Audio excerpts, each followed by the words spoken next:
Hello students, let start maths meeting with AP sir.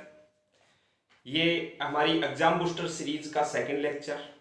इससे पिछले video में मैंने आपको बताया कि ये जो सीरीज है ये विशेष करके उन स्टूडेंट्स के लिए जिन्हें 18 जून को मैथ्स का पेपर देना है के लिए शुरू की गई। यहाँ पर हमारा जो ऑब्जेक्टिव है वो सिर्फ ये है कि हमने जो सेशन पूरे सेशन में जो कुछ भी पढ़ा, जो इस 1-1.5 महीने के लॉकडाउन पीरियड के वजह से डिस्टर्ब हो गया, तो उसे पूरा का पूरा जो रिवीजन करना हमारा उद्देश्य रहेगा। इसमें हर कंसेप्ट के कुछ क्वेश्चन मैं यहाँ पर आपको डेली 5 क्वेश्चन, 7 क्वेश्चन, 10 क्वेश्चन जितने पॉसिबल हो सके आधा घंटे की वीडियो में, पौने घंटे की वीडियो में, तो वो आप तक लेके आऊंगा। ओके, अच्छा, जो स्टूडेंट 11 टू 12th मूविंग है वो भी इन क्वेश्चंस को देखें, ध्यान से देखें, क्योंकि इन फ्यूचर हमें इन क्वेश्चंस का सामना करना है। ओके, अच्छा, जो स्टूडेंट ये वीडियो देख रहे हैं चैनल को सब्सक्राइब जरूर कर दें। इससे जैसे ही हमारा वीडियो अपलोड होगा आप तक नोटिफिकेशन पहुंच जाएगा और आप तुरंत उस वीडियो को देख लें, क्योंकि टाइम हमारे पास में बहुत कम है। अब आज 2 जून, यानी अब मुश्किल से हमारे पास में 16 दिन बचे हैं, तो इन 16 दिन में पूरा रिवीजन हमें करना है। मैं यहाँ पर कुछ क्वेश्चन अलग अलग टॉपिक से लेके आ रहा हूँ। 5 क्वेश्चन हमने पिछले वीडियो में ले लिए थे। आज का जो छठा क्वेश्चन है वो आपके सामने लिखा हुआ है और ये बहुत ही अच्छा क्वेश्चन है। मैक्सिमा मिनिमा जो हमारा चैप्टर नंबर 8 है राजस्थान बोर्ड की बुक में, वहां से क्वेश्चन पूछा जाता है। उस चैप्टर में से टोटल 2 क्वेश्चन पूछे जाते हैं 3-3 नंबर के लिए। मैक्सिमा मिनिमा वाला पार्ट काफी इंपॉर्टेंट पार्ट होता है। क्वेश्चन आपके सामने लिखा हुआ है, सिद्ध कीजिए कि एक वर्ग के अंदर सभी आयतों में वर्ग का क्षेत्रफल अधिकतम होता है। Prove that the area of the square is maximum in all rectangle inside a circle. Okay, question आपको राजस्थान बोर्ड की बुक में, एनसीईआरटी की बुक में, लगभग जो भी बुक होती हैं लगभग सभी बुक्स में ये क्वेश्चन मिल जाता है। ओके, तो इस क्वेश्चन का सॉल्यूशन हम करने जा रहे हैं। ध्यान से इस क्वेश्चन को देख लीजिए। मैं फिर से एक बात रिपीट कर देता हूं कि इन वीडियोस में मैं जो क्वेश्चन करवा रहा हूं, आप सिर्फ उन क्वेश्चन के भरोसे न रहें। बस ये हमारा जो टारगेट है वो सिर्फ इतना है कि हम रिकॉल कर रहे हैं जो कंसेप्ट हमने पढ़े हैं। ओके, तो चलिए इस क्वेश्चन का सॉल्यूशन हम करने जा रहे हैं। बहुत ही अच्छा क्वेश्चन है। क्या कहना चाह रहा है क्वेश्चन कि हमारे पास में एक सर्कल है और इस सर्कल में सबसे पहली बात आपसे पूछी जा रही है, ये सर्कल आपको दिया गया है और इस सर्कल में रेक्टेंगल्स बनाने हैं। रेक्टेंगल यानी आयत। आप इसमें खूब सारे रेक्टेंगल बना सकते हो। जैसे आपने ये एक रेक्टेंगल बना दिया, आपने ये एक रेक्टेंगल बना दिया,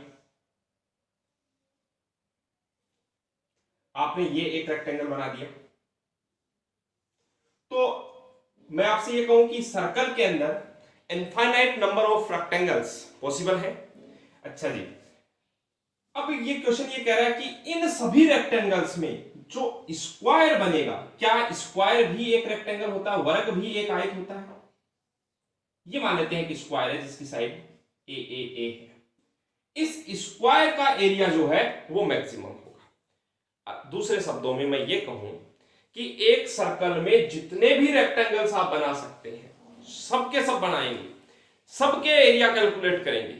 ये पॉसिबल नहीं है, बट मैं आपसे एक जनरल बात कर रहा हूं कि एक सर्कल में जितने आप रेक्टेंगल बना सकते हैं सबके सब बनाओ, सबका एरिया कैलकुलेट करो और जिस रेक्टेंगल का एरिया सबसे ज्यादा आए वो रेक्टेंगल आपको स्क्वायर मिलेगी। स्क्वायर मिलने का मतलब, एक रेक्टेंगल स्क्वायर कब होती है? जब उसकी लेंथ और विड्थ, लंबाई और चौड़ाई क्या आ जाए? बराबर आ जाए। बात क्लियर है?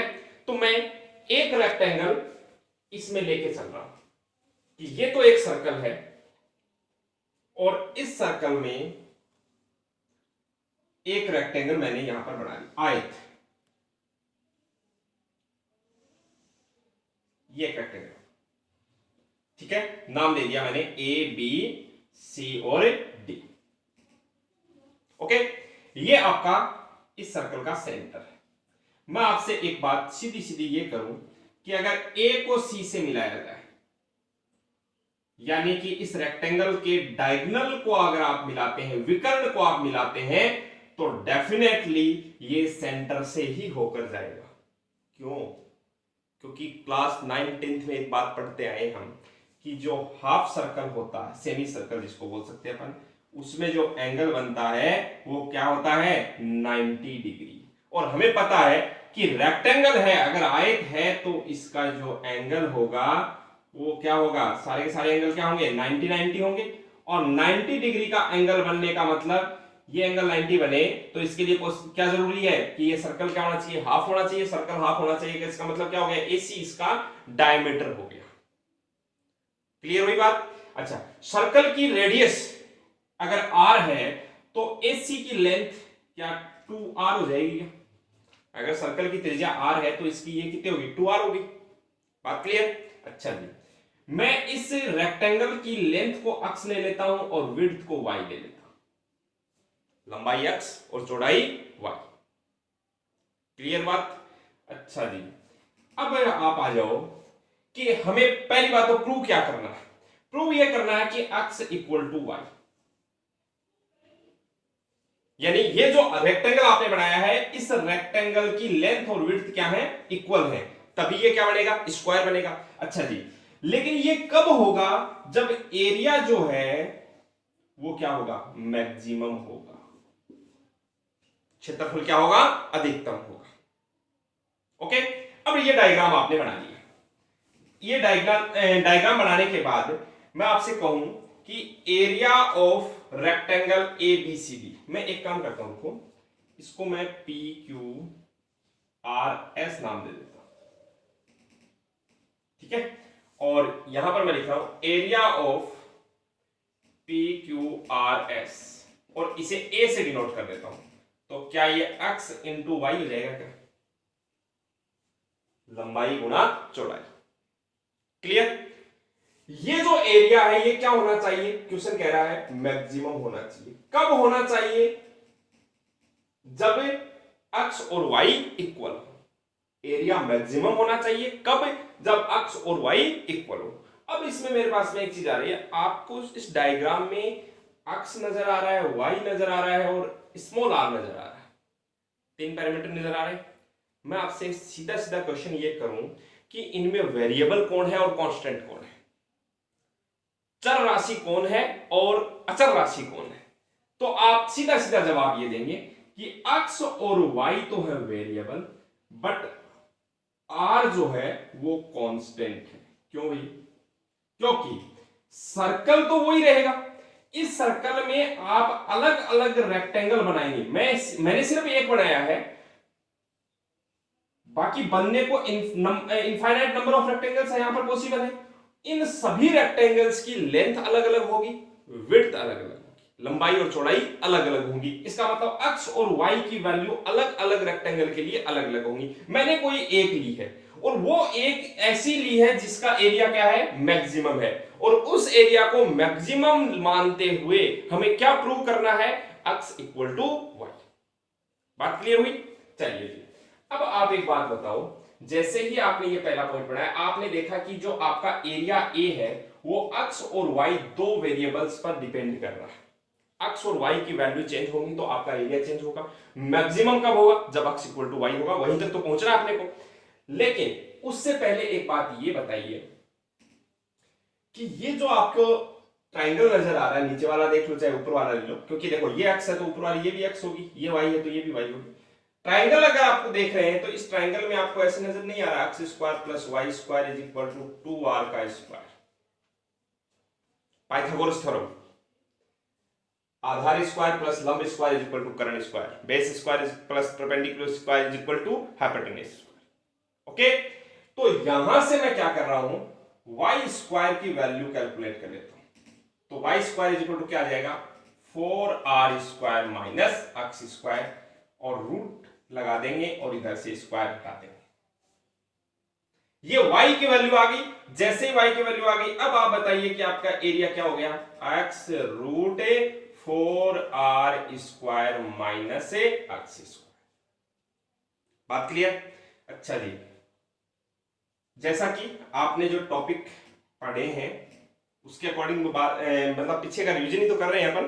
तो एक बात बताओ, मैक्सिमा मिनिमा के क्वेश्चन में रूट आ जाता है तो कैलकुलेशन को आसान करने के लिए हम क्या कर देते हैं, स्क्वायर कर देते हैं। जैसे इसको ए स्क्वायर कर दिया तो ए स्क्वायर इज इक्वल टू क्या हो गया, एक्स स्क्वायर, और ये रूट हट जाएगा तो 4r square minus x square.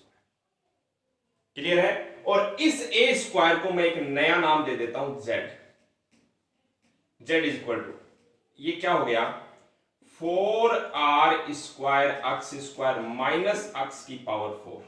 ये आपके पास में एक फंक्शन है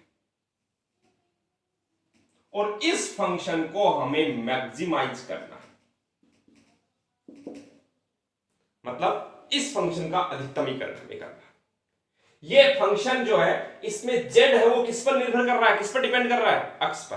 r तो कांस्टेंट है, सीधा सीधा z का रिलेशन किससे है, अक्ष से। अक्ष की वैल्यू चेंज करोगे तो देखो अक्ष की वैल्यू चेंज होगी तो सीधी सी बात है z की वैल्यू भी चेंज होगी। हमें अक्ष की वैल्यू इस प्रकार से चेंज करनी है ताकि लास्ट में आपको ये यूज आएगा, ये कंसेप्ट लास्ट के अंदर हमें क्या मिल जाए, y इज इक्वल टू अक्ष मिल जाए। बहुत आसान सा काम है। देखो क्या करते हैं अपन, प्रोसेस देखिए। सबसे पहले डिफरेंशिएट विद रेस्पेक्ट टू अक्ष, अक्ष के सापेक्ष अवकलन करते हैं। ये लाइन लिख देंगे। लिखने के बाद में देखो dz upon dx is equal to, देखो यहां पर है 4r स्क्वायर, ये कांस्टेंट है, अक्ष स्क्वायर का डेरिवेटिव हो गया 2x प्लस अक्ष की पावर 4 का हो गया 4x की पावर 3।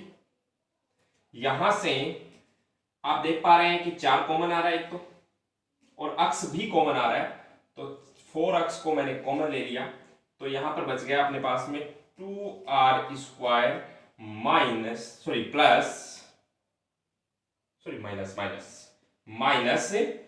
X square.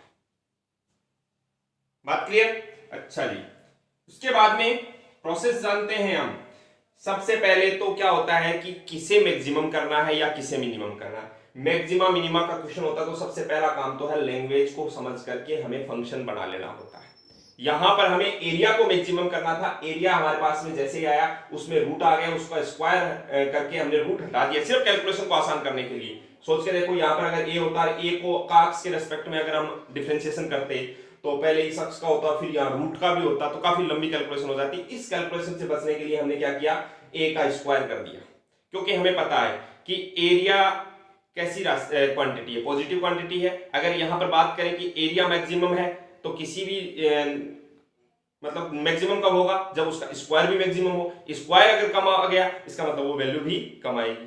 तो इसलिए हम क्या करते हैं, इसका स्क्वायर करके रूट हटा देते हैं और ये प्रोसेस आपके पास में मिल जाती है।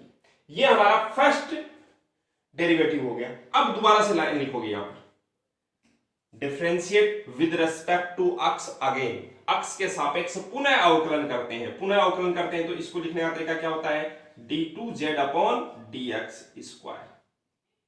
अब यहां पर आ जाओ, ज्यादा बेहतर क्या रहेगा, एक बार मैं इसे ऐसे लिख लेता हूं, 8r square x minus 4x की पावर 3। ठीक है?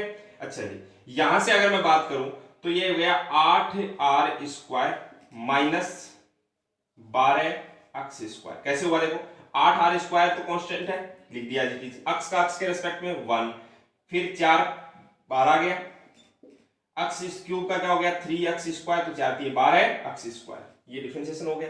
यहां से आप देख रहे हैं कि कॉमन क्या आ रहा है, 4 कॉमन आ रहा है। ओके, तो 4 कॉमन आने के बाद में ये कितना हो जाएगा, 2r square minus 3x square.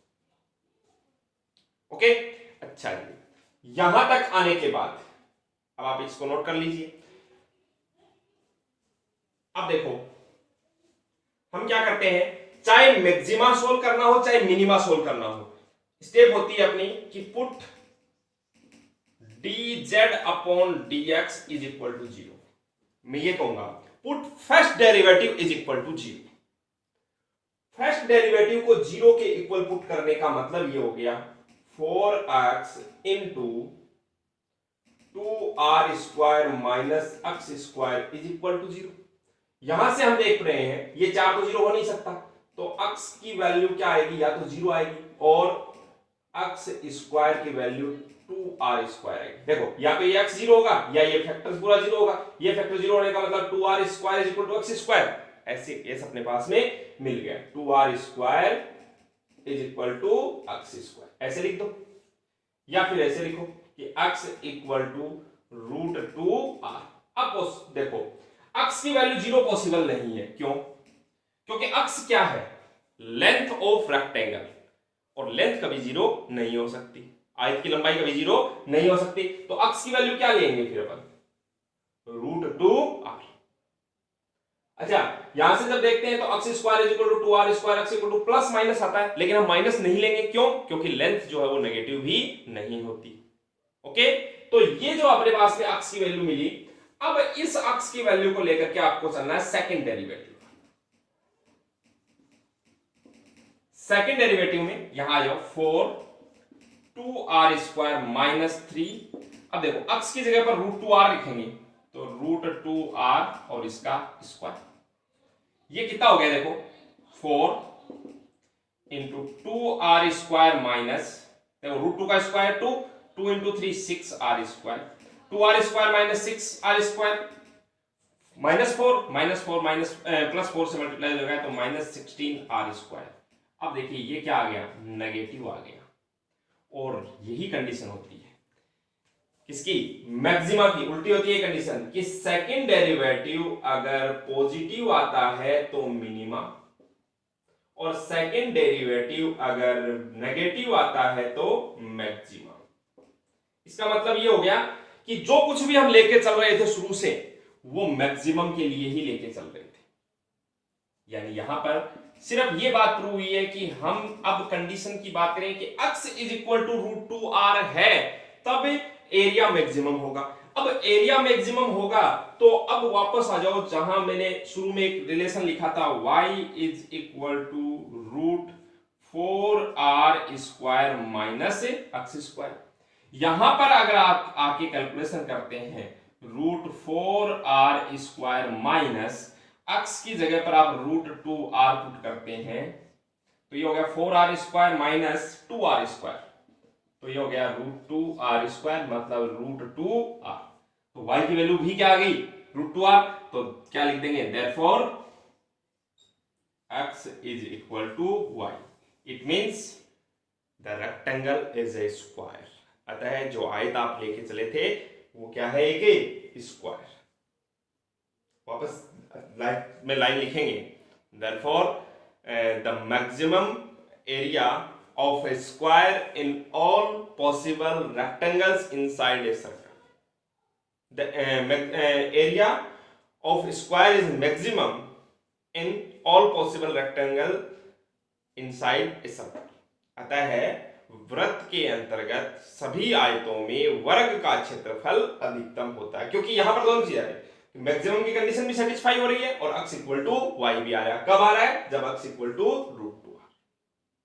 तो लैंग्वेज वाले जो क्वेश्चन आपकी राजस्थान बोर्ड की बुक में देखे, आप उन्हें सॉल्व करेंगे। प्रोसेस 4 स्टेप है टोटल। सबसे पहली स्टेप कि फंक्शन क्या है, किस फंक्शन को मैक्सिमम करना है। ज्यादातर एरिया और वॉल्यूम ही होता है, तो मैक्सिमम किसे करना है, मिनिमम किसे करना है, वो फंक्शन बना लेना। वो फंक्शन किस पर डिपेंड कर रहा है, उस वेरिएबल के रेस्पेक्ट में डिफरेंशिएशन करना है। पहली प्रोसेस फंक्शन बनाना, दूसरी प्रोसेस डिफरेंशिएशन करना, तीसरी प्रोसेस फिर से डिफरेंशिएशन करना, सेकंड डेरिवेटिव। फिर फर्स्ट डेरिवेटिव को 0 के इक्वल पुट करके वहां से वेरिएबल की वैल्यू आ जाएगी, और वो वैल्यू वापस सेकंड डेरिवेटिव में रखेंगे। वहां से अगर पॉजिटिव आता है तो मिनिमा, और नेगेटिव आता है तो मैक्सिमा। बात क्लियर? और किस वैल्यू के लिए आया है वो वापस देखेंगे, जो कंडीशन आपको प्रूव करनी है वो मिल जाएगी। ओके, तो इन क्वेश्चंस पर आपको प्रैक्टिस करनी है। क्लियर? चलिए जी,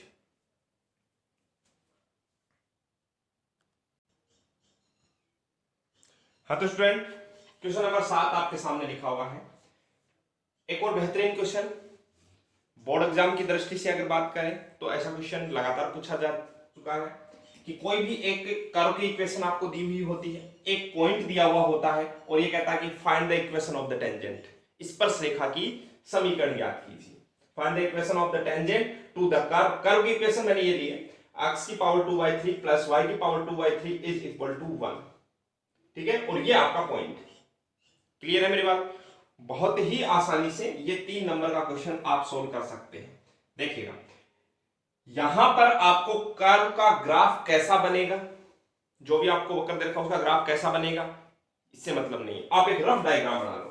ये मान लेते हैं आपका कर्व और इसकी इक्वेशन यहां पर मैं लिख देता हूं, x की पावर 2/3 प्लस y की पावर 2/3 इज इक्वल टू 1। ये आपका कर्व। ओके, अच्छा जी, इस कर्व के एक पॉइंट दे रखा है आपको, मान लेते हैं यहां पर एक पॉइंट है 1,1, पॉइंट को मैं नाम दे देता हूं ए। ओके, और इस पॉइंट पर एक टेंजेंट ड्रॉ कर रहा हूं, ये एक टेंजेंट स्पर्श रेखा। ओके, और इस टेंजेंट की इक्वेशन हमें फाइंड करनी है। ओके, दो टाइप के क्वेश्चन होते हैं यहां पर। पहली टाइप का क्वेश्चन आपके सामने है कि वक्र की समीकरण दी हुई होती है, पॉइंट दिया हुआ होता है और टेंजेंट की इक्वेशन पूछता है। ओके, दूसरी टाइप के क्वेश्चन क्या होते हैं, आपको कर्व की इक्वेशन दे रखी होती है, टेंजेंट की इक्वेशन दे रखी होती है और पॉइंट पूछ लेता है। ठीक है, find the coordinate of the points where equation of tangent to the curve, equation of tangent दे रखी होती है और कर्व की इक्वेशन दे रखी है, equation of the tangent to the curve, curve की इक्वेशन इज दिस। समझ रहे हो, वक्र पर स्थित उन बिंदुओं को ज्ञात कीजिए जहां स्पर्श रेखा की समीकरण ये है। दो टाइप के क्वेश्चन होते हैं, यहां पर काम सेम है। क्या है, सबसे पहले ये जो कर्व दे रखा है इस कर्व के इक्वेशन को डिफरेंशिएट करो, अवकलन करो। कैसे करोगे, देखो x की पावर 2/3 का कैसे डिफरेंशिएशन करेंगे, 2/3 आगे आ जाएगा और x की पावर 2/3 माइनस 1, इसका मतलब -1/3 हो जाएगा। क्लियर, प्लस यहां करते हैं डिफरेंशिएशन, 2/3 आगे आ गया, y की पावर -1/3। लेकिन ध्यान दें, हम x के रेस्पेक्ट में डिफरेंशिएट करेंगे तो y के लिए लिख देंगे dy/dx। यहां किसके रेस्पेक्ट में किया था, x के रेस्पेक्ट में, ये y का तो हो गया, लेकिन फिर y का भी x के रेस्पेक्ट में करेंगे तो लिखेंगे dy/dx और इज इक्वल टू 0। देखिएगा ध्यान से, 2/3 से ये 2/3 कैंसिल आउट हो रहा है, इधर है ही नहीं कुछ, तो 2/3 से डिवाइड कर दो। अब आप x की पावर -1/3 को क्या मैं ऐसे लिखता हूं, 1 नीचे ले जाएंगे तो प्लस हो जाएगी पावर, और इसको लिख दिया 1/y की power 1/3 dy/dx is equal to 0। यहां से देखिए, इसको उधर ले जाओ, यहां से हटा के उधर ले जाएंगे तो माइनस में हो जाएगी, -1/x की पावर 1/3। तो यहां से dy/dx की जो वैल्यू आई वो अपने पास में आ गई, देखो माइनस, ये y ऊपर चला जाएगा, y/x और इसकी पावर 1/3। ये हमारे पास में इस कर्व के लिए dy/dx आ गया। डिफरेंशिएशन का काम खत्म। अब मैं दो पॉइंट लिख रहा हूं। पहले पॉइंट में स्लोप ऑफ टेंजेंट, यानी स्पर्श रेखा की प्रवणता।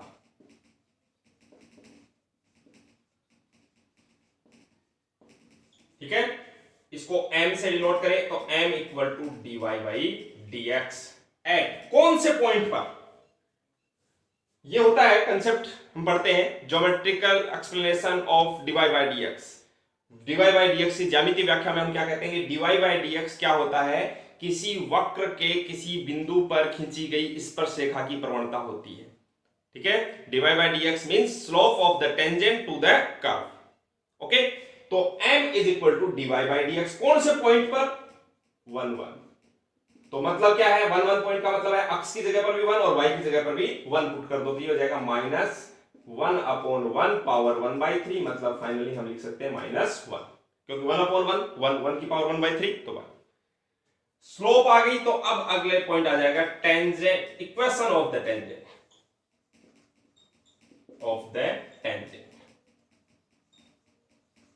यानी स्पर्श रेखा का समीकरण।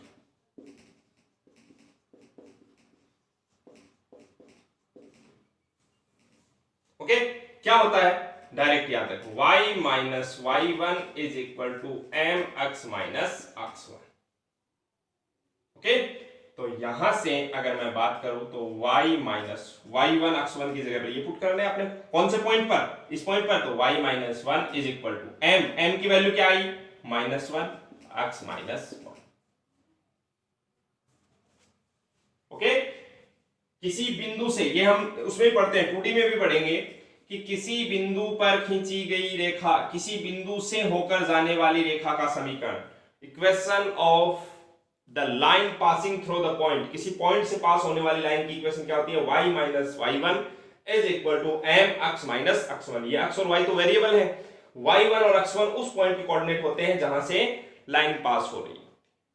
क्लियर है? अच्छा जी, तो अब मैं बात करूं, m स्लोप होती है, तो इक्वेशन क्या आ गई अपने पास में, y minus one is equal to minus x, और ये प्लस वन हो गया, इस माइनस एक्स को उधर ले आओ तो x प्लस वाई, और ये वन भी उधर आया तो -2 is equal to 0। This is your answer. Okay, तो इस टाइप का क्वेश्चन भी बोर्ड एग्जाम में पूछा जाता है। ठीक है, तो आज आप इन दो टाइप के क्वेश्चंस पर अच्छे से प्रैक्टिस करेंगे, टेंजेंट एंड नॉर्मल। अच्छा, नॉर्मल भी होता है, क्या होता है नॉर्मल?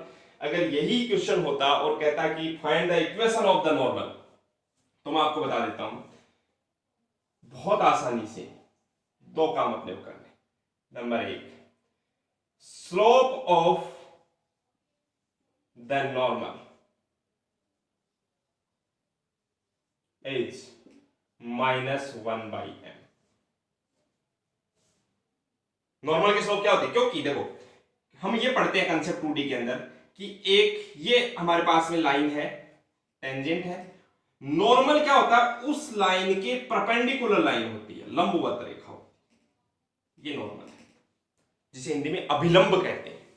ठीक है, और इसमें क्या होता है, अगर इसकी स्लोप मान लो स्मॉल m है और इसकी स्लोप कैपिटल M है, तो क्या होता है कि product of slopes of two perpendicular lines, दो लंबवत रेखाओं की प्रवणताओं का गुणनफल हमेशा -1 के इक्वल होता है।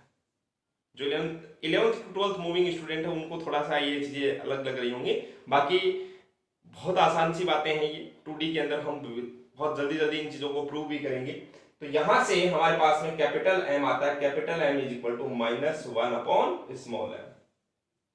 तो अगर यही क्वेश्चन होता और आपसे कहा जाता कि बताओ स्लोप ऑफ टेंजेंट -1 आ गई, तो स्लोप ऑफ नॉर्मल क्या आएगी, तो आपका जवाब होता 1 आ जाएगा। क्यों? -1 अपॉन -1, तो माइनस से माइनस कैंसिल हो गया, प्लस का 1 आ गया। अब आगे का काम, इक्वेशन में स्मॉल m की बजाय क्या आ जाएगा, कैपिटल M आ जाएगा। बाकी same to same equation of tangent यानी की बजाय मैं अगर नॉर्मल की इक्वेशन लिखना चाहूं तो नॉर्मल क्या है, यानी अभिलंब की का समीकरण। यही क्वेश्चन होता और कहता है अभिलंब के समीकरण ज्ञात कीजिए, तो बस इतना सा काम एक्स्ट्रा हो जाता है कि जहां स्लोप -1 ली थी वहां पर स्लोप क्या ले लेनी है, +1, क्योंकि पॉइंट तो वही होता है। अगर ये कर्व है, इस कर्व पर ये टेंजेंट है, इस पर रेखा है, तो अभिलंब ये होता है उसी पॉइंट के ऊपर। ठीक है, तो बाकी x1 y1 ये सब की वैल्यू वो क्यों रहेगी, सिर्फ ये वैल्यू क्या आ जाएगी, प्लस की 1 आ जाएगी। तो देखो y -1 is equal to x और -1, इस बार -1 से -1 कैंसिल हो जाता और इक्वेशन बन जाती है आपके पास में y is equal to x। ठीक है, तो इस टाइप के क्वेश्चंस पर आपको प्रैक्टिस करनी है। ये दोनों बड़े टॉपिक हैं और डेफिनेटली एग्जाम में दोनों में से किसी एक टॉपिक से क्वेश्चन जरूर पूछा जाता है। कई बार ऐसा भी होता है कि 2 क्वेश्चन आने हैं इस चैप्टर में से, एक टेंजेंट नॉर्मल से आ गया, एक मैक्सिमा मिनिमा से आ गया, या फिर इंक्रीजिंग डिक्रीजिंग से भी आते हैं। तो आगे आने वाले लेक्चर्स में इंक्रीजिंग डिक्रीजिंग का कंसेप्ट भी हम शामिल कर लेंगे। ओके, एक क्वेश्चन मैं आपके लिए लिख रहा हूं जिसका सॉल्यूशन आपको अपने जो पिछले वीडियोस हैं उनमें मिल जाएगा। आपने चैनल को अगर सब्सक्राइब कर दिया है तो हमने जो इंटीग्रेशन वाला चैप्टर पढ़ा है उनके वीडियोस में जाइए और वहां से एक क्वेश्चन है, बोर्ड एग्जाम में पूछा भी जा चुका है और रिपीट होने की संभावना भी है। इस क्वेश्चन को आप खुद सोल्व करेंगे। 0 to pi x dx upon a square cos square x plus b square sin square x is equal to pi square upon 2ab। ये आपको प्रूव करना, सिद्ध कीजिए।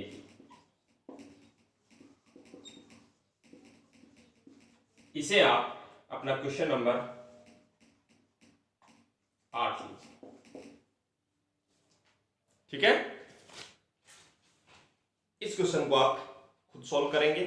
उसके बाद में और क्वेश्चन पर डे, जैसे आज जो टॉपिक मैंने एक्सप्लेन किया है उससे रिलेटेड कंसेप्ट्स को अच्छे से समझ करके उसके बाद में उस क्वेश्चन को सॉल्व कीजिए, उन क्वेश्चंस को सॉल्व कीजिए जो आपकी बुक में दे रखे हैं। ओके, और अच्छे से रेगुलर अपनी प्रैक्टिस जारी रखो।